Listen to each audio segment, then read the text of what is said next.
السلام علیکم dear students, I am محمد امجد۔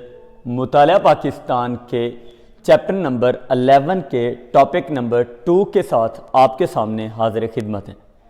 شہزادوں، جیسا کہ آپ لوگ اچھے طریقے سے جانتے ہیں کہ ہم چیپٹر نمبر 11 جو ہمارے پاس آخری چیپٹر ہے مطالعہ پاکستان کے اندر، اس کو پڑھ رہے ہیں۔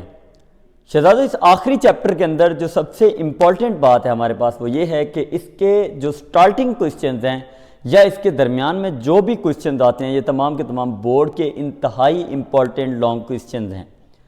ہمارے پاس سب سے پہلے ان امپورٹنٹ لانگ کوئسچنز کے اندر سے ہم نے پارٹ 2 اٹھاتے ہیں۔ جو ہمارے پاس دوسرا کوئسچن آتا ہے وہ ہے خارجہ پالیسی کے مقاصد بیان کریں اور اس کی تشکیل کے ذرائع بیان کریں، کہ خارجہ پالیسی جو ہم نے دوسرے ممالک سے اچھے تعلقات قائم کیے، پھر ان کو فروغ دیا، پھر ان کے لیے مناسب اقدامات اٹھائے، یہ تمام کی تمام جو ہمارے پاس پالیسی تھی، اس کے آخر مقصد کیا ہے اس پالیسی کا، اور اس کی بناوٹ کیسے ہوگی یا اس کی تشکیل کے ذرائع کون سے ہیں جس کی بنیاد کے اوپر ہم اس خارجہ پالیسی کو مکمل طور پہ ایکٹ کریں گے۔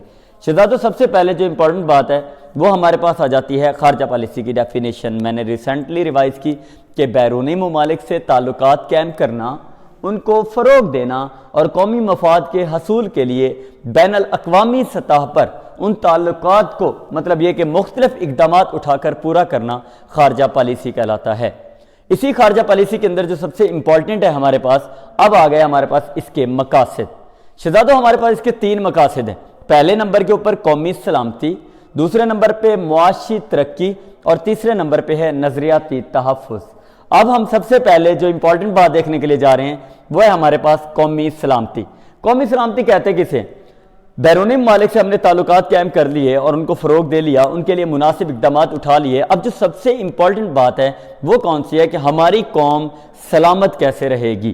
شہزادوں، ہمارے پاس نارتھ، ساؤتھ، ایسٹ، ویسٹ میں ڈیفرنٹ کنٹریز ہیں، جیسا کہ شمال کے اندر چین، جنوب میں ہمارے پاس ایسی سرحد جہاں ہم مختلف ملکوں کے ساتھ تجارت کو فروغ دے سکتے ہیں، مشرق کے اندر ایک ایسا ملک جس کے ساتھ ہماری کشیدگی چل رہی ہے کشمیر کے مسئلے پر، مغرب کے اندر ایک ایسا کنٹری جس کے اندر سرحدی تنازع کے دنیا مطلب یہ کہ بنیاد کے اوپر ڈیفرنٹ طریقوں سے ہم ایک دوسرے کو ٹارچ کرنے کی کوشش کرتے ہیں۔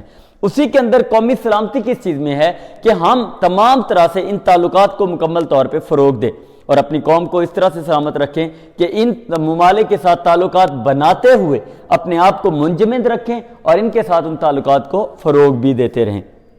اگر ہم قوم کو سلامت رکھنا چاہتے ہیں تو ہمیں مکمل طور پہ ان اصولوں کی پاسداری کرنی پڑے گی۔ دوسرے نمبر پہ آتا ہے معاشی ترقی۔ اکنامکلی ڈیولپمنٹ ہم کیسے کریں گے؟ معاشی ترقی کے لیے جو سب سے اہم امپورٹنٹ بات ہے وہ ہے ہماری خارجہ پالیسی کے اندر ڈیفرنٹ قسم کی چینجز، مختلف تبدیلیاں۔ اب ان مختلف تبدیلیوں میں پہلے نمبر پہ آ جاتی ہے آزاد تجارت۔ خارجہ پالیسی کے اندر ہمارے پاس جو سب سے امپورٹنٹ بات ہے وہ ہے یہ کہ ہمارے پاس آزاد تجارت ہونی چاہیے۔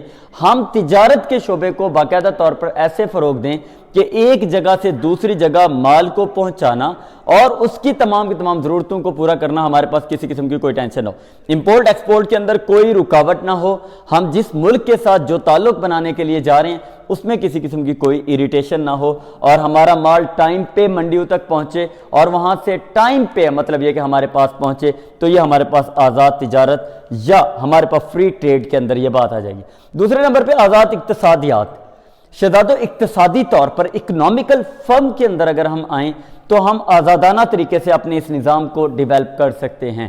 کس طرح سے کر سکتے ہیں ہم؟ کیونکہ معاشی طور پر ملک کو مضبوط کرنا چاہتے ہیں تو اکنامیکلی ہمیں اپنے ملک کے اندر ایسی چیزوں کی کریشن کرنی پڑے گی جن کی ڈیمانڈ دوسرے کنٹریز کے اندر بڑھ چڑھ کر ہوگی، تاکہ ہم ان تمام ضرورتوں کو جو ان کے ملک کے اندر ہیں ان کو پورا کریں، یہاں سے چیزیں ایکسپورٹ کر کے، جس سے نہ صرف ہماری قومی آمدن میں اضافہ ہوگا بلکہ فی کس آمدن میں بھی اضافہ ہوگا، بلکہ ہم زرعی اور صنعتی شعبے کو بھی ڈیولپ کر سکتے ہیں۔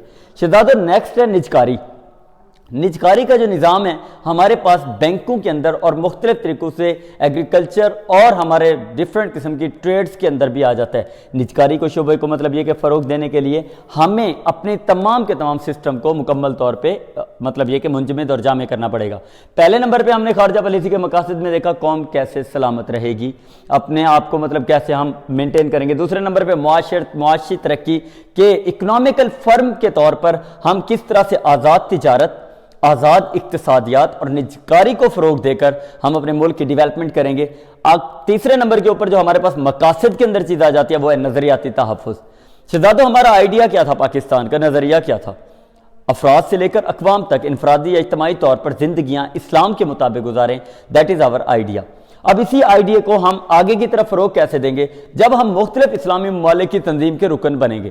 اسلامی ممالک کی تنظیم میں پہلے نمبر پہ ہمارے پاس آ جاتی ہے OIC، organisation of Islamic countries, اسلامی کانفرنس کی تنظیم، اور یہ ایسے کنٹریز ہیں جو تمام کے تمام مل کر ایک دوسرے کا پروٹیکشن کرتے ہیں۔ مذہب کے اوپر اٹھنے والی انگلی یا ناموس رسالت یا کسی بھی مسئلے کے اوپر کوئی بھی اگر بات ہوگی تو یہ تمام کے تمام کنٹریز اکٹھے ہو کے اس کی مکمل طور پہ تردید کرتے ہیں اور اس کو پائے تکمیل تک پہنچانے کی کوشش کرتے ہیں کہ ہمارے اسلام کے اوپر کبھی بھی کسی بھی غیر کی مطلب یہ کہ اتنی پاور نہیں ہے کہ وہ ہمیں جو ہے نا مطلب یہ کہ ان چیزوں میں انکلوڈ کر سکے۔ پھر اقتصادی تعاون کی تنظیم ECO، economic cooperation of organisation, جیسا کہ پچھلے ٹاپک میں نے آپ کو RCD کا بتایا کہ سب سے پہلے RCD تنظیم بنی تھی، ریجنل کوآپریشن آف آرگنائزیشن، اس کے بعد ڈیولپمنٹ، اس کے بعد پھر ہمارے پاس ECO بنی، اکنامک کوآپریشن آف آرگنائزیشن۔ اس کے اندر جتنے بھی ہمارے پاس ممالک ہیں یہ سارے کے سارے ایک دوسرے کی ڈیولپمنٹ اور ایک دوسرے کو مکمل طور پہ عروج دینے کے لیے شامل ہیں۔ یہ تھے خارجہ پالیسی کے مقاصد۔ شارٹ کوسچن میں پوچھا جاتا ہے خارجہ پالیسی کے مقاصد بیان کریں تو آپ بتا سکتے ہیں کہ خارجہ پالیسی کا مین مقصد کیا ہے؟ قومی سلامتی، دوسرے نمبر کے اوپر معاشی ترقی اور تیسرے نمبر پہ نظریاتی تحفظ۔ ہم بیرونی ممالک سے تعلقات قائم کیوں کرتے ہیں؟ تاکہ ہماری قوم سلامت رہے، ہم اکنامیکل فرم کے طور پر دنیا کے اندر ٹاپ لیول پہ جائیں اور اس کے علاوہ اپنے آئیڈیا، اپنے نظریے کی مکمل طور پہ پروٹیکشن کر سکیں۔ شہزادوں پھر ہمارے پاس نیکسٹ ٹاپک اسی کے اندر آ جاتا ہے جو میں نے آپ کو سٹیٹمنٹ بتائی کہ خارجہ پالیسی کے مقاصد اور تشکیل کے ذرائع بیان کریں۔ اب تشکیل کے ذرائع میں ہمارے پاس کیا آ جاتا ہے؟ خارجہ پالیسی کی تشکیل کے ذرائع۔ اب تشکیل کے ذرائع میں ہمارے پاس تقریباً 5 ہیڈنگ ہیں۔ پہلے نمبر پہ انتظامی تکون۔ انتظامی تکون کسے کہتے ہیں؟ گورنمنٹ آف پاکستان کے اندر انتظامی تکون 3 لوگوں پر مشتمل ہے۔ ایک ہمارا پریزیڈنٹ آف پاکستان، دوسرے نمبر کے اوپر پرائم منسٹر آف پاکستان، تیسرے نمبر پہ چیف آف آرمی سٹاف۔ یہ 3 لوگ ہمارے پاس انتظامی تکون میں ہیں جو خارجہ پالیسی کے ضمن میں اہم کردار ادا کر رہے ہوتے ہیں، جو دوسرے ممالک کے ساتھ تعلقات قائم کرنے، ان کو فروغ دینے اور انٹرنیشنل لیول پر ان کے لیے ڈیفرنٹ قسم کے مطلب یہ کہ اقدامات کر رہے ہوتے ہیں۔ یہ 3 لوگ ہوتے ہیں جو سب سے امپورٹنٹ ہوتے ہیں۔ نمبر 1 صدر پاکستان، نمبر 2 وزیر اعظم، تیسرے نمبر کے اوپر فوج کا سربراہ۔ ان 3 لوگوں کا کام کیا ہوتا ہے؟ انتظامی تکون عام طور پر سابقہ خارجہ پالیسی کو مد نظر ضرور رکھتی ہے یا نئی پالیسی تشکیل دیتے ہوئے بیرونی ممالک سے کیے ہوئے وعدوں سے منحرف نہیں ہو سکتی۔ اس کی ایک مطلب یہ کہ وضاحت اس طرح سے ہے کہ ریسنٹلی جو گورنمنٹ ہمارے پاس 5 سال کا عرصہ گزار کے جائے گی، اس نے جس ملک کے ساتھ اپنے پرومسز کیے ہوئے ہیں، جو وعدے کیے ہوئے ہیں، جو مختلف سمجھوتے کیے ہوئے ہیں، اکنامیکلی فرم کے اوپر مختلف قسم کے ایگریمنٹس ہمارے ان کے ساتھ سائنڈ ہیں، تو یہ نہیں کہ نئی گورنمنٹ آتی ان کے تمام ایگریمنٹس کو ختم کر دے گی، بلکہ ان کو سامنے رکھتے ہوئے اپنے مختلف ایگریمنٹس کو بھی اس کے اندر انکلوڈ کرے گی، جس سے دونوں کے ایگریمنٹس مل کر ایک دوسرے کی ڈیولپمنٹ میں اہم کردار ادا کریں گے۔ یہ انتظامی تکون سابقہ جو انتظامی تکون تھی، جو سسٹم کو ڈیولپ کر رہی تھی، اس کی بھی خواہشات کو سامنے رکھتے ہوئے اپنی اس ضرورت کو مطلب کمپلیٹ کرنے کی کوشش کرے گی۔ پھر ہے وزارت خارجہ۔ وزارت خارجہ عام طور پر ہمارے پاس ماہرین اور اعلیٰ پایہ کے بیوروکریٹس کے اوپر مشتمل ہوتی ہے۔ وزارت خارجہ کی ایک کیبنٹ ہے جو بیرونی ممالک سے اچھے تعلقات قائم کر رہا ہوتا ہے۔ اس میں اعلیٰ پائے کے ماہرین اور بیوروکریٹس ہوتے ہیں، ہمارے مطلب یہ کہ ایسے سمجھ لو کہ سیکٹریٹ لیول کے لوگ ہوتے ہیں۔ یہ تمام کے تمام کیا کر رہے ہوتے ہیں؟ خارجہ پالیسی کی تشکیل کے ضمن میں انتظامی تکون کی یہ رہنمائی کر رہے ہوتے ہیں۔ اور دوسرے نمبر پہ کیا کر رہے ہوتے ہیں؟ نئی آئینی تبدیلیوں کے مطابق نیشنل سیکیورٹی کونسل اور اس انتظامی تکون کا نیم البدل مطلب یہ کہ بنتی جا رہی ہے۔ اب ہمارے پاس جو سب سے امپورٹنٹ بات ہے وہ کیا ہے کہ خارجہ پالیسی ہمارے پاس انتظامی تکون یا یہ تمام کی تمام چیزیں خارجہ پالیسی کی تشکیل کے ضمن میں کیا اہم کردار ادا کر رہی ہیں۔ ان کے اندر ہمارے پاس وزارت خارجہ امپورٹنٹ رول ادا کر رہی ہے، جس میں اعلیٰ قسم کے ماہرین بھی ہیں، بیوروکریٹس بھی ہیں، جو اس خارجہ پالیسی کو تشکیل دینے میں اہم کردار ادا کر رہے ہوتے ہیں۔ پھر آ جاتا ہے ہمارے پاس خفیہ ادارے، انٹیلیجنس۔ انٹیلیجنس ہمیں انفارمیشن دیتی ہے کہ دوسرے ممالک کی خارجہ پالیسیوں کے متعلق مکمل طور پہ کیا اطلاعات ہیں یا ان کے پاس کون سی چیز وافر مقدار میں موجود ہے جو امپورٹ ایکسپورٹ کے طور پہ ہم اپنے ملک میں ڈیولپ کر سکتے ہیں، جن کو مد نظر رکھتے ہوئے ہم تمام کی تمام اپنی خارجہ پالیسی بناتے ہیں۔ یہ سارے کا سارا کام ہمارے پاس کن کا ہوتا ہے؟ خفیہ اداروں کا۔